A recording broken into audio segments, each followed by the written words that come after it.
Hey everybody, thanks for watching. Hit the bell, subscribe. We have new content coming out daily.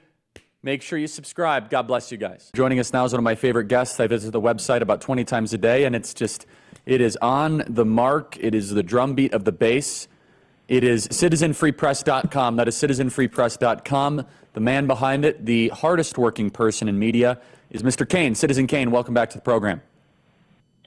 Thanks for having me, Charlie. Let's do this thing. Now, I know you've been going through a lot, and with family stuff, you're still working your tail off, and we appreciate you, Citizen Kane. So, look, I hate to say it, back in the spring and even earlier, you've been coming on the program every couple of weeks.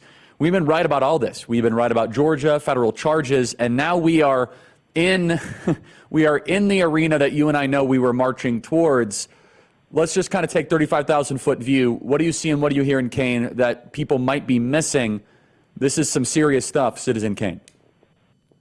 Yeah, well, this morning a lot has happened. As you're well aware, if you've been reading the stack, Yep. we just in the past 3 or 4 hours, so Judge Eileen Cannon, who's in charge of the case in Miami, which is, she's finally set a trial date, so that's been set for May 20th of 2024. And as you know, the Alvin Bragg Manhattan trial is set for March of 2024. So we have the first 2 dates, right? We've got March and May now. And then right above that, you'll see, if people go to Citizen Free Press right now, they'll see that also Drudge was pushing a story this morning that Fani Willis, the RICO charges in Fulton County are probably going to be filed in August. As you know very well, she originally gave a 6-week period from the middle of July until September as the time she would file the charges.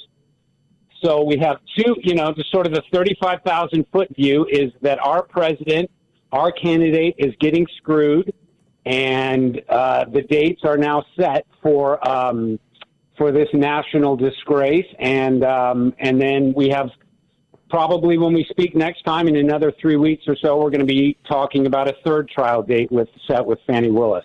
So Kane, there's a fair amount of speculation as to, who is the composer or the conductor, because this is obviously coordinated, right, Kane? The who is not as interesting to me, meaning is it Clinton? Is it Hillary Clinton and that crime syndicate? Is it Soros? Is it Laureen Powell Jobs, Arabelle Advisors? Is it the Democracy Alliance? We don't know, not that important, but it definitely is planned. Can you speak to that, Kane, from what I consider to be the biggest news of the week? 16 senior citizens that signed a piece of paper within their constitutional rights are now facing 40 to 50 years in jail. By the way, I want to get a picture of all of them. We named them on screen. Kane, this was the breaking news that kind of got buried this week.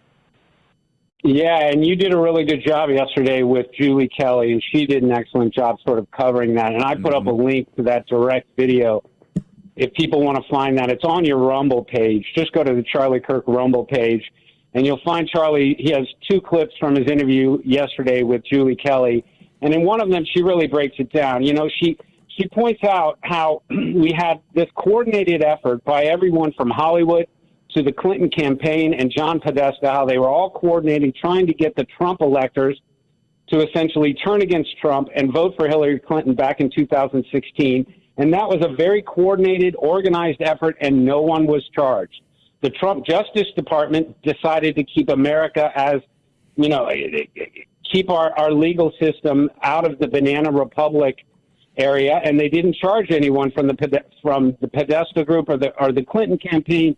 But lo and behold, these 16 senior citizens who sort of on a lark in Michigan, got together to put together an alternate slate of electors. Those people are being charged by Dana Nessel in Michigan, and it's an absolute travesty. And before we get into who's coordinating this, I want to add something about this alternate electors thing, a little bit of hidden history that people don't know. In 1960, in Hawaii, there was a dispute between Nixon and Kennedy, who actually won the Hawaii race.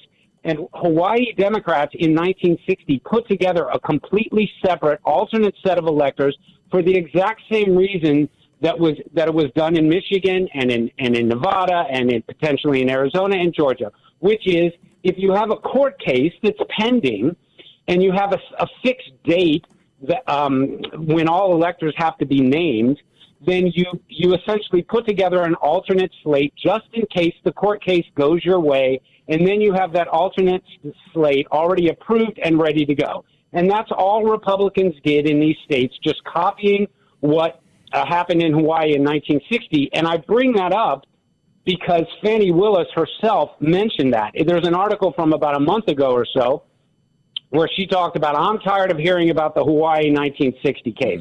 I don't care what Democrats did 60 years ago. What Trump tried to do with, with this alternate slate of electors in Georgia was completely, out of bounds. So it's in Fani Willis's mind. I want people to know that there's a precedent for this alternate slate. Now, getting back to this Michigan group and how it's been glossed over, you're absolutely correct. This is, I call it a travesty of justice. It is unbelievable that Dana Nessel is going after them. And as the last 15 seconds before I throw it back to you, you saw, I'm sure, in the article, she said that she originally sent a referral to the Department of Justice for them to charge this alternate slate of electors in Michigan. Right. But she said she got tired of waiting for DOJ to act, so she decided to file charges on her own. Let's put that picture back up on screen. This is some of I think this is 10 of them, if I'm not mistaken, 10 out of 16 of them. These are everyday folks, senior citizens, patriots, moms and dads, people that have paid their taxes. They signed a piece of paper that they're constitutionally allowed, and we're just supposed to take this Soviet show trial